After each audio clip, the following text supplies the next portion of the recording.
Hello Internet people, this is Llwyd from Historic Outdoors. Today we're in my kitchen and we're going to do a little medieval recipe that's easy for you to do outdoors. And we're getting it out of this book called The Culinary Recipes of Medieval England. And it's kind of amazing that anybody took the time to write this down because it is so simple. And it's the kind of recipe that someone that spent a lot of time in the outdoors and was not of higher socioeconomic background might have. It's called dried beans with bacon. Take beans and dry them in a kiln or in an oven. Hull them well and discard the hulls, and wash them clean and put them to boil in good broth and eat them with bacon. Well, that seems pretty simple.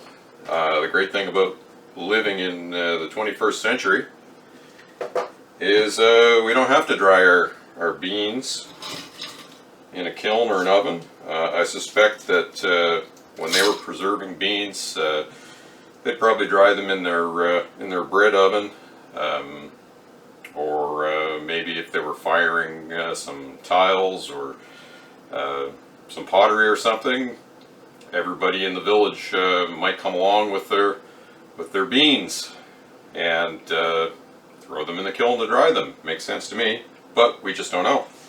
So for this recipe, I'm using faba beans, which are the large ones, but you could use black-eyed peas for this. You could use peas for this. You could use just about anything. You could use North American beans, but if you want to be historically accurate, which I care about sometimes, use a European type bean or some peas. And then for bacon, I got some bacon here that I made. And yeah, these beans here have been soaked overnight, and I'll bring the camera in and show you the difference.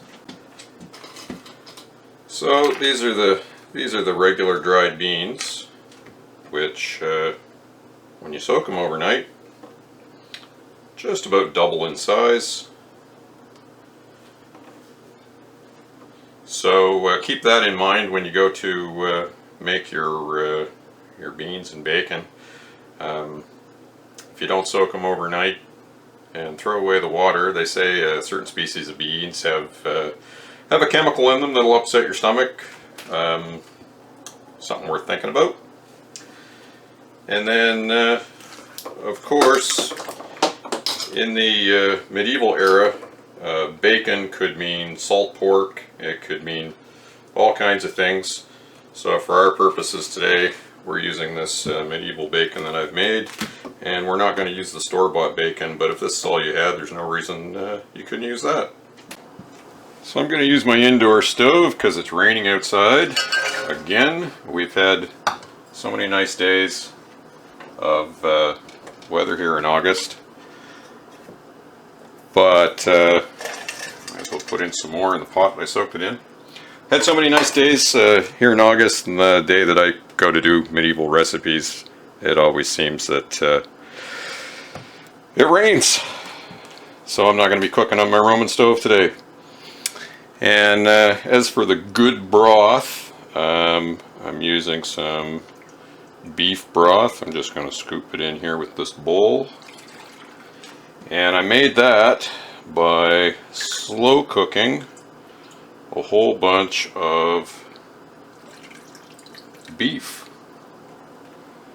So we're going to put this on to boil here, and we'll just use enough of that broth to cover the beans. So yeah, I used beef shank making that broth. Basically, you can slow cook that. Just take your beef shank, cover it in water, and boil it until the beef is done on a really, really low heat. And then you've got broth.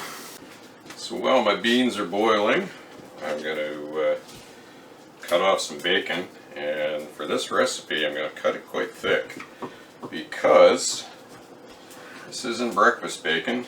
This is bacon to go with medieval beans, I guess.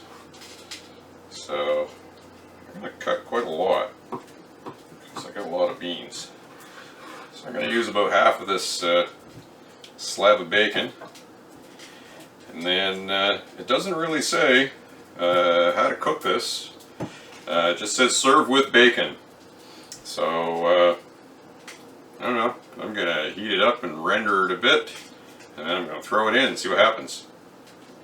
So we got the beans cooking in the good broth, and we're frying up some bacon in the frying pan here. It's kind of like a 19th century cowboy chuck wagon frying pan, because that's what I got. And I'm using a cast iron pot I use for camping sometimes because I can't break it. It works pretty good.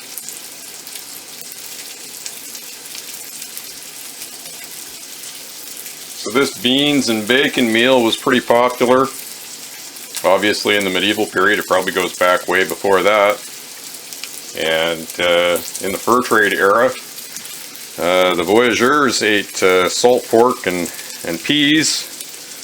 And so much so that they called them the mangeurs au lard, or the eaters of pork, or the eaters of fat, I guess, whatever lard was in 19th century French. And then bacon and beans is still a traditional part of breakfast to this day. So I've rendered some of the fat out of my bacon here, and it's way too thick for most people's liking for bacon. But we're not going to use it like regular bacon. We're kind of going to chunk it up into cubes here. And then we're going to throw it in with the beans, because that's what we would do if we're out in the woods and we were really lucky to only have the one pot. So yeah, now we got to let this boil away, and eventually we'll have some food.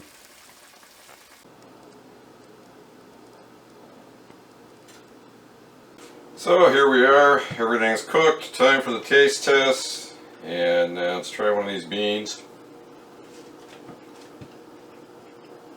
I don't know, I guess they're not too bad, kind of plain, but I guess you can kind of taste some of the beef broth in them. This would be a lot better with like tomato sauce and maple syrup or something, but I guess if you're out in the woods and this is what you had, it wouldn't be so bad. Kind of smells horrible. Let's try this big old hunk of bacon. That's more like it. The bacon's really the thing that makes this sing, so. And if you don't know how to make bacon, I'll put a thing at the end of the video showing you how to make medieval bacon. We'll try another one of those beans.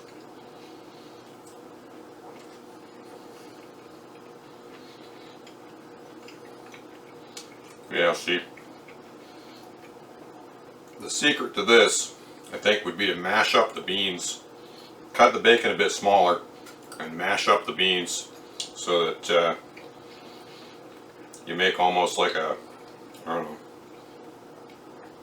know, some kind of mashed bean and and bacon dish.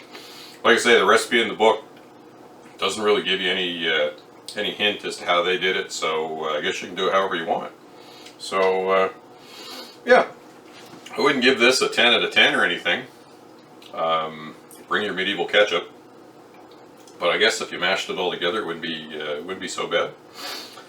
So yeah, there's another medieval recipe that you can use outdoors. Pretty simple, no fancy spices, no fancy cooking techniques.